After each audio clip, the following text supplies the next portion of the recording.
Shalom, perkenalkan nama saya Susi Simatupang. Saya mengajar di SMP Negeri 284 Jakarta, mahasiswa PPG, Pendidikan Agama Kristen, dalam jabatan tahun 2024 pada LPTK IAKN Ambon dengan nomor mahasiswa saya 152023010489. Saya akan melaksanakan pembelajaran kurikulum merdeka dengan materi Alkitab Penuntun Hidupku. Selamat menyaksikan, Tuhan memberkati. Selamat pagi. Oke. Apa kabarnya? Baik. Ya. Nah, hari ini kita kembali mengikuti pendidikan agama Kristen kelas 7. Ya. Nah, tapi sebelumnya ayo Ibu, sebelum kita belajar pendidikan agama Kristen, kita mau berdoa dulu. Udah apa? Ayo kita berdoa Ibu yang pimpin. Terima kasih Tuhan Yesus buat pada pagi hari ini Engkau kembali menunjukkan kami untuk belajar pendidikan agama Kristen. Tuhan Yesus, kami serahkan diri kami ke dalam tangan-Mu, biarlah kiranya Kau yang pimpin pelajaran kami dari awal sampai akhirnya. Di dalam nama Tuhan Yesus kami berdoa. Amin. Oke, nah sebelumnya Ibu lihat dulu ini. Kenji ada ya, Kenji. Kemudian Joshua ada. Kemudian Mai. Joshua minggu kemarin kemana? Pulang ya ke kampung. Iya, juga kumpul lagi ya. Oke, nah karena anak-anak sudah dibaca, maksudnya absennya dari presensi, kita mau belajar itu firman Tuhan. Nah, kemarin kita belajar tentang apa?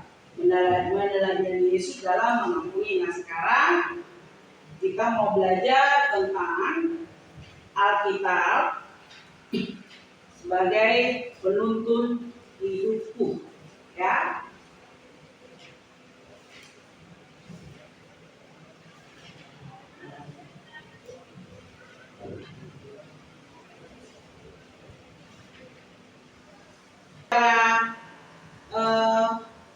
Umum udah Ibu sampaikan ya, anak-anak sudah tahu belum isi dari Alkitab? Sudah, Mike? Oke. Nah, hari ini kita juga mau terus menyambung yang kemarin ya. Dia.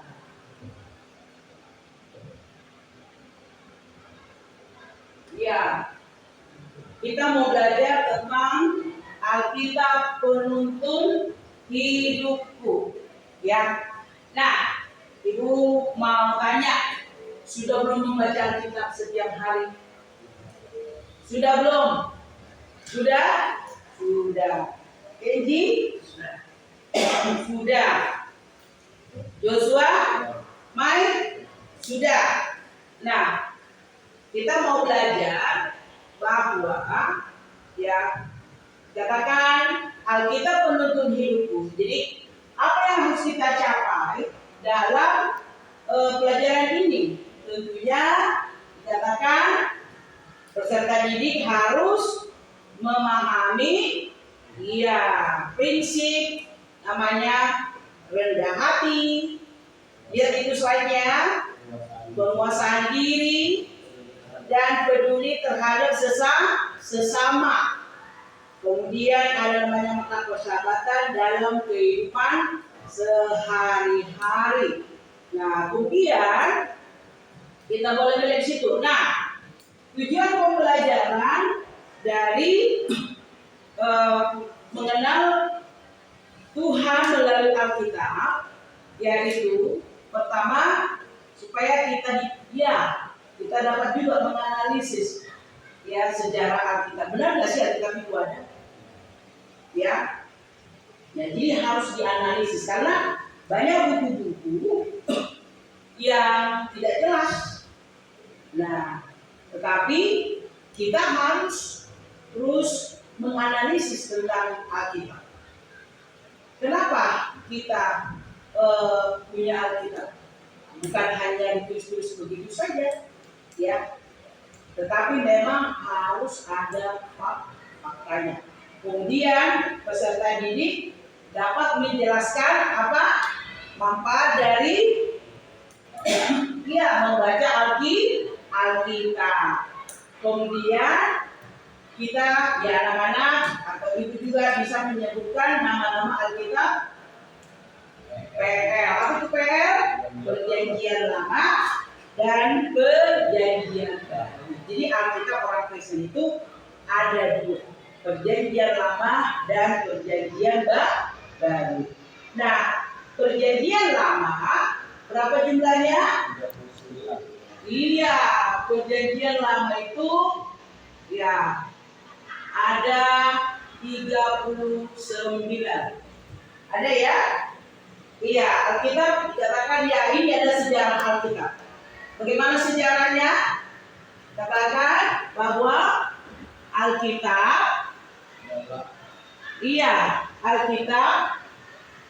adalah kitab suci agama Kristen. Berapa isinya?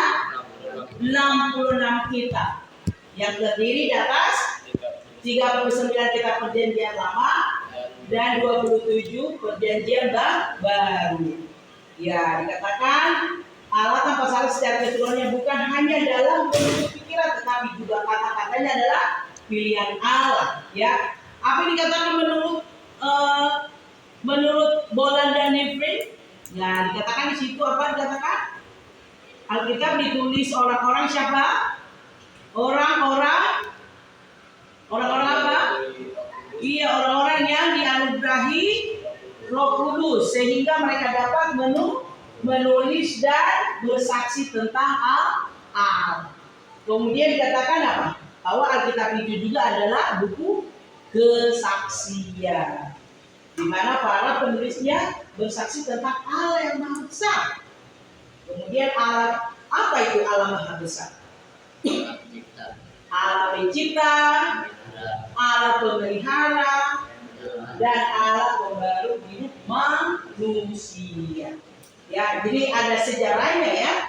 Berarti kalau ada sejarah berarti akurat. Bukan katanya. Alkitab orang Kristen itu katanya firman Allah, tapi tidak ada faktanya. Jangan salah. Ternyata ini ada buktinya. Kemudian, katakan Alkitab adalah apa? Firman Allah. Karena apa sih manfaat dari membaca Alkitab? Ayo baca dong.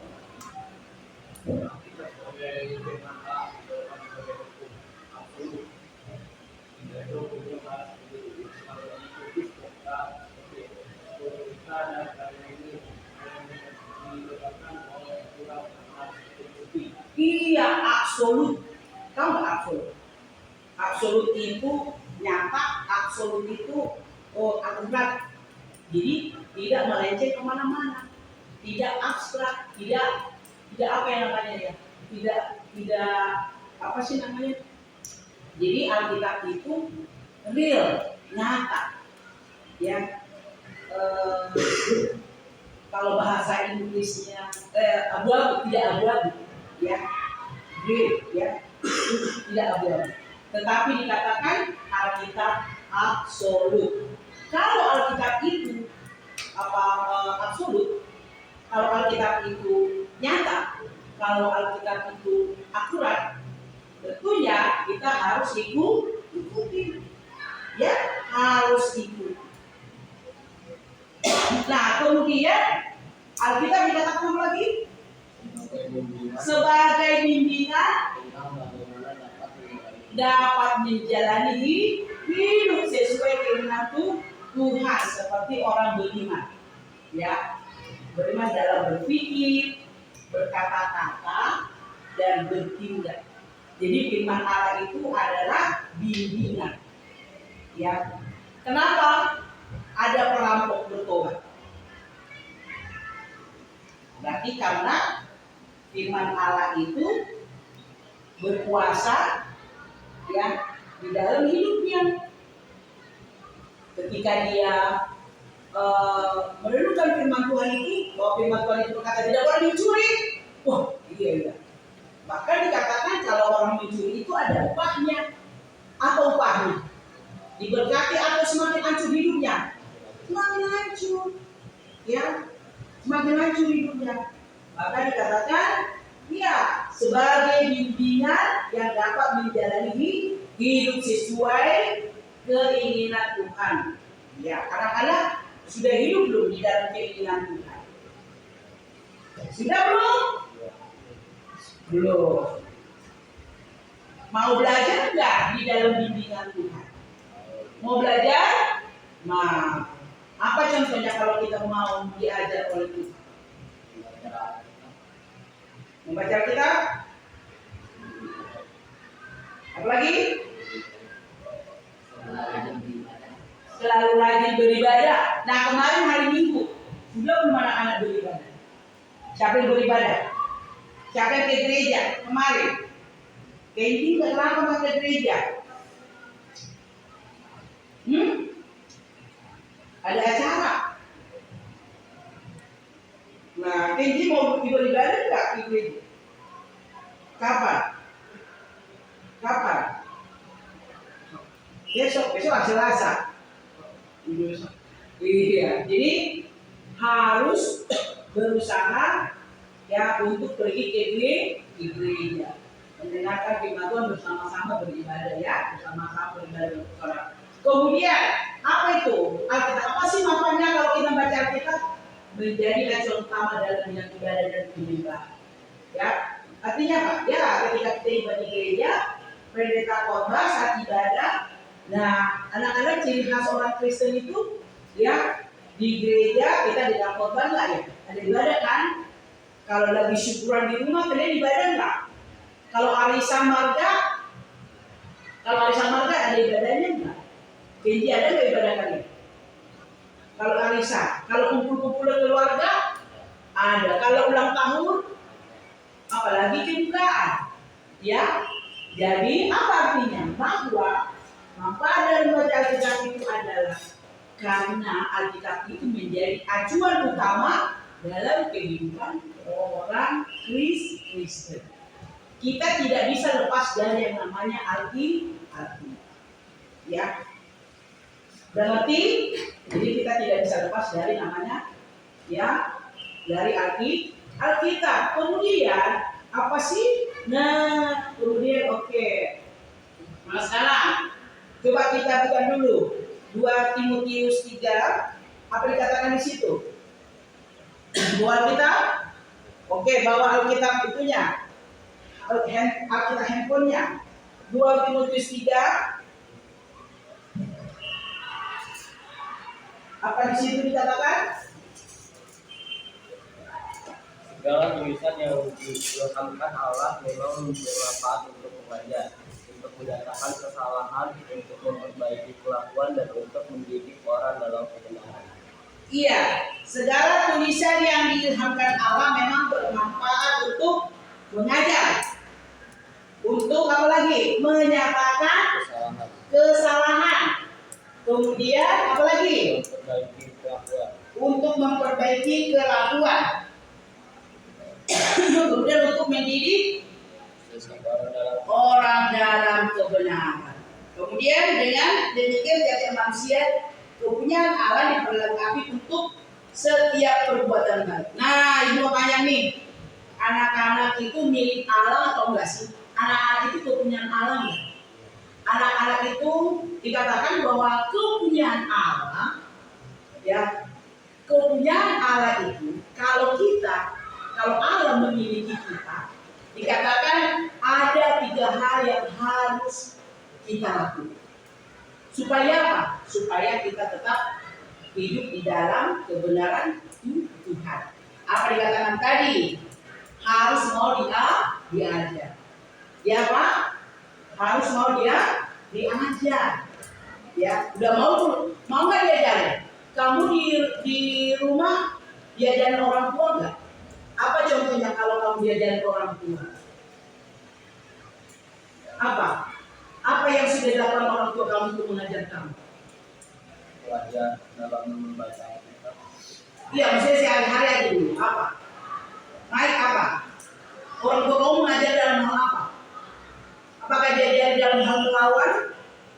Tidak. Tapi diajarin untuk hormat kepada orang tua, kakak, sayang ya, abang, kemudian adik-adik. Bahkan dikatakan hormat bermasyarakat. Joshua apa? Dia dari mendidikan pada diri supaya Iya, itu dalam hal pengetahuan. Dalam hal etika, kita tidak melawan orang tua. tidak melawan orang tua. Kendi, orang tuanya ngajarin apa? Ngajarin merokok enggak? Enggak. Kendi diajarin apa?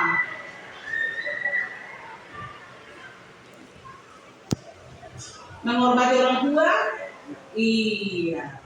Jadi, ya, Alkitab itu kedua, selain mengajar, menyatakan kesalahan. Ya, menyatakan kesalahan. Jadi Tuhan itu tidak hanya di Alkitab itu tidak hanya menuliskan hal-hal yang enak-enak, tetapi dalam hal dosa orang-orang juga kan. Semua juga kan. Ya, siapa contohnya si Daud? Daud itu tahu nggak Raja Daud ya? Raja Daud itu dikatakan boleh dikatakan orangnya saleh, tetapi ada saatnya dia harus ditegur. Ditegurnya dengan cara dia itu apa? Hanya dia berbuka. Ya, ketika dia apa? Ketika dia menggoda istri, ya, istri salah satu dari tentara dia. Ya, dia jatuh ke dalam dosa perzinahan. Tetapi Tuhan tegur nggak? Oh, tegur. Ya. Dan akhirnya apa? Tegurannya apa? Anak dari perzinannya itu meninggal. Nah, jadi kita juga seperti ini, ya. Makanya kalau Mike, Joshua, Kenji, ya, terus ibu guru, kemudian Kak Amea, begitu juga. Tapi nggak sampai mati. Tapi ya tidak, Tuhan tahu porsi kita. Ya. Jadi kalau Tuhan tegur kita berarti karena Dia sayang. Ya makanya anak-anak jangan kita sampai ditegur Tuhan. Tetaplah kita tetap dia mengandalkan Tuhan, mau dia diajar. Kemudian ya kita diperlengkapi terus. Ya, anak-anak. Nah sekarang oke, jadi sebab itu, nah Alkitab adalah firman Tuhan. Ya, kemudian Alkitab itu kita manfaatkan untuk membacanya. Waktu kita untuk membaca Alkitab. Anak-anak, tentunya ya saat ini ya selesai, maksudnya sampai di situ ibu berbicara tentang hal membaca Alkitab. Alkitab belum menghidup. Tapi ada hal yang harus mereka kerjakan, yaitu ya siswa diminta untuk menjelaskan manfaat dari membaca Alkitab. Ya, apa tadi manfaatnya? Ya ada 3 ya. Apa itu? Apa manfaatnya kalau anak-anak membaca? Kemudian meminta siswa untuk merefleksi pribadi yang mengenai pengalaman mereka selama menyelesaikan tugasnya. Nah, anak-anak kali ini istirahat dulu, ya. Anak-anak istirahat, kemudian kesini lagi ya.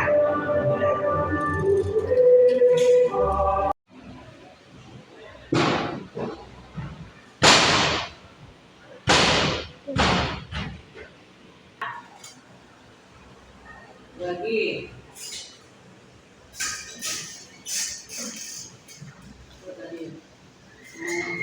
Dari membaca kita ya ada 3 ya, karena Alkitab firman Allah yang absolut.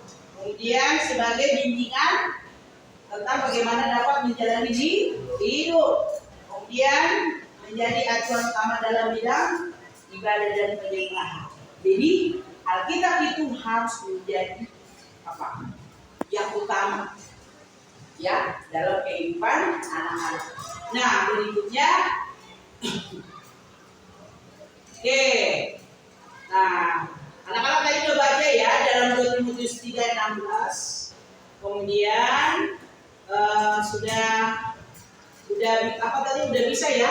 Udah menjelaskan manfaat dari membaca Alkitab. Nah, sekarang coba tulis dulu refleksi pribadi kamu mengenai pengalaman kamu baca Alkitab. Atau nggak usah ditulis deh, coba dulu ini komentar dulu. Ketika kamu baca Alkitab, kira-kira apa sih yang kamu rasakan?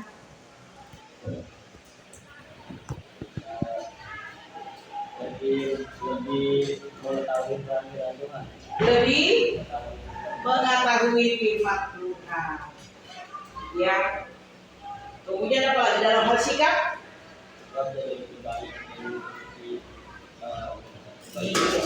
Jadi kalau dalam pengetahuan kita lebih mengetahui firman Tuhan. Dalam hal sikap kita lebih baik. Jadi artinya karakter kita jadi lebih baik. Baik. Dalam hal pengetahuan. Kenapa? Juga kopinya. Apa manfaat kamu membaca Alkitab?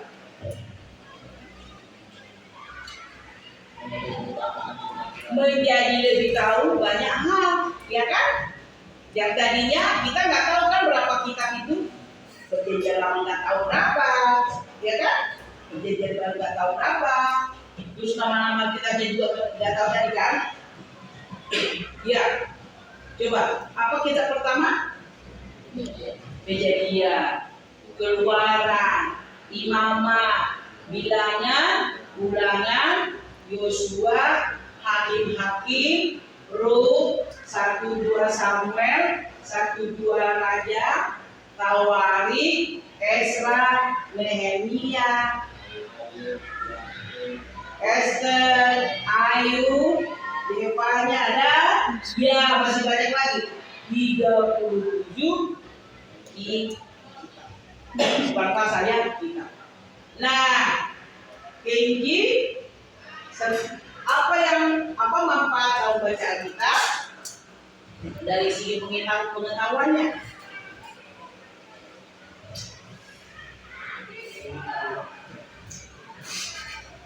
Ya, Alkitab itu kita tahu ya bahwa Alkitab itu adalah buku orang Kristen yang isinya firman Tuhan.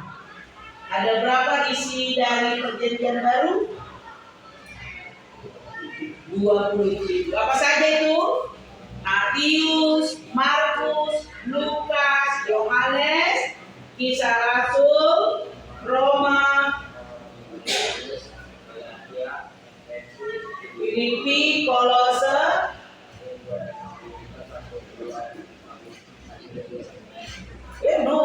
kamu kan Perjanjian Lama. Yohanes, Titus, Filemon,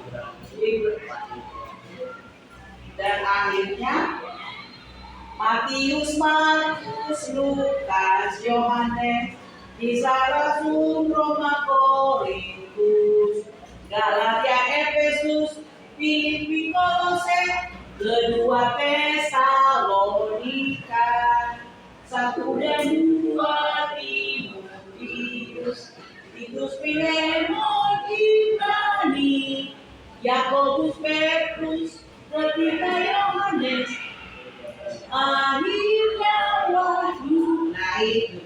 Jadi pengalaman anak-anak yang di saat membaca Alkitab banyak ya? Iya. Masih mau membaca Alkitab? Masih. Oke. Nah, kalau begitu, Ibu akan memberikan, ya anak-anak bisa mengisi posternya ya. Nah, di sini poster slogan Alkitab penuntun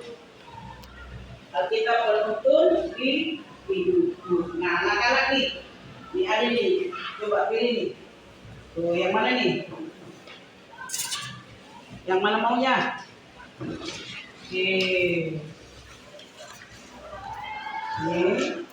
Oke, nah sekarang ibu sudah kasih tempel di sini ya. Tempel, tempel, tempel.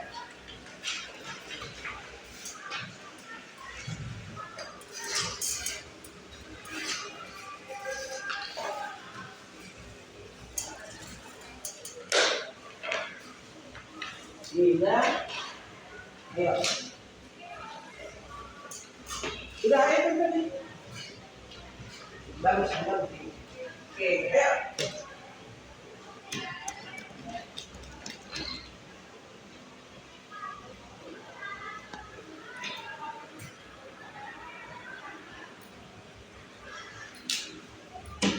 Iya.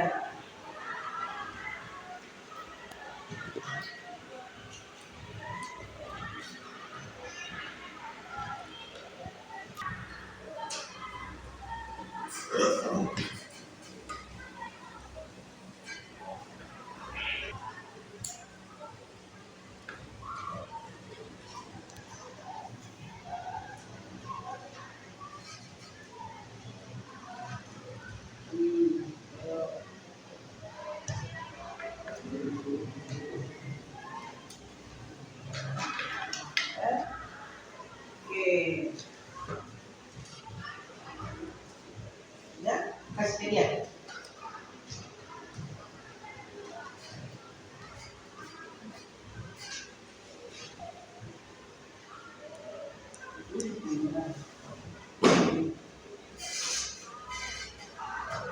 Apa namanya model ini nggak dihiasin nggak pinggirannya, kasih namanya.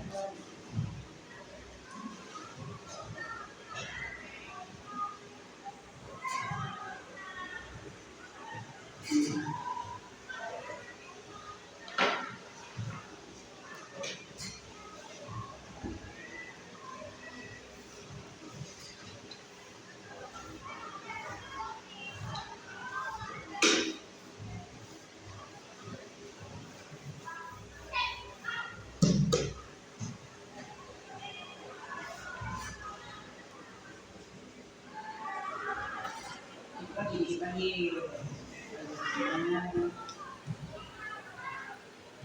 Ya, kita.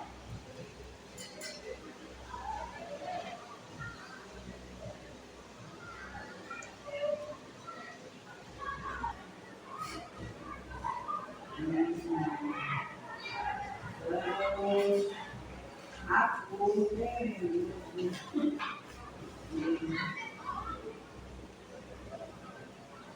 Nah,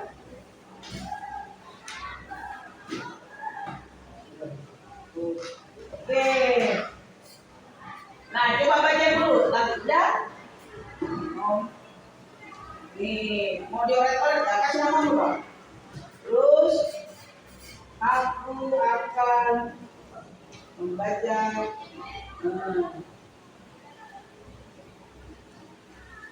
Ya. Nah, sekarang contohnya begini nih, ya. Contohnya Kenji gitu ya, itu bilang begini. Kenji akan membaca apa ini? Baca. Ya, apa? Ganti jadi Kenji ya. Kenji akan membaca firman Tuhan setiap hari. Nah, ayo berdiri. Nah, sebagai kamu yang sudah mengerti tentang firman Tuhan, ayo berdiri. Ya, berdiri. Kenji tegap ya, berdiri. Ayo, Kenji akan membaca firman Tuhan setiap hari. Iya, benar Kenji mau baca firman Tuhan setiap hari. Oke, Joshua. Mazmur 119 ayat 105. Firman dulu, kita bagi kakiku dan terlambat bagi jalanku. Iya, ayo ulangi. Joshua Yosua membaca firman Tuhan gitu. Yosua membaca firman Tuhan Mazmur 119 ayat 105. Firman-Mu tidak berbuka itu dan terang bagi gelap. Begini dong itu lah. Oke ya. Nah ayo, oke fotoin. Oke. Nah ayo sekarang Mai. Mike menjadi remaja yang senang membaca Alkitab. Ulangi, Mai. Mike senang menjadi remaja yang Mike senang menjadi remaja yang membaca Alkitab. Iya, ayo tepuk tangan dong. Tepuk tangan. Iya, jadi ini adalah merupakan slogan bagi kamu. Kenji mau baca firman Tuhan nggak setiap hari? Iya, itu slogan bagi kamu. Terus firman-Mu pelita bagi kakiku, itu menjadi slogan bagi kamu. Kemudian Yosua menjadi remaja yang senang baca Alkitab. Ya. Kenapa? Karena anak-anak itu adalah pilihan Tuhan, jadi harus senang membaca Alkitab. Oke, nah sekarang ya kalau begitu berdiri dulu bertiga, ya ayo di sini. Nah, yuk fotoin, foto di videoin. Oke, nah, oke, 1, 2, 3. Oke, oke, dah. Dari video ini? Dah. Oke, dah. Nah, jadi ya, sekali lagi coba apa tadi firman Tuhan itu adalah Allah sendiri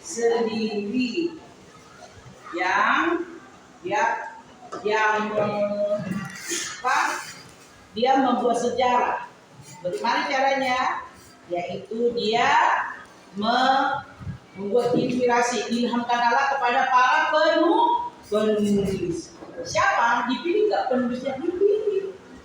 Ya, dipilih. Oke, sekarang anak-anak coba. Mari kita merangkum sama-sama firman Tuhan. Jadi, apa tadi firman Tuhan itu? Apa tadi? Bagaimana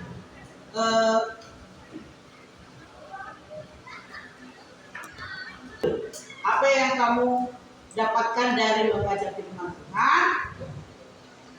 Apa tadi? Kita menjadi pintar dan lebih mengenal Alkitab.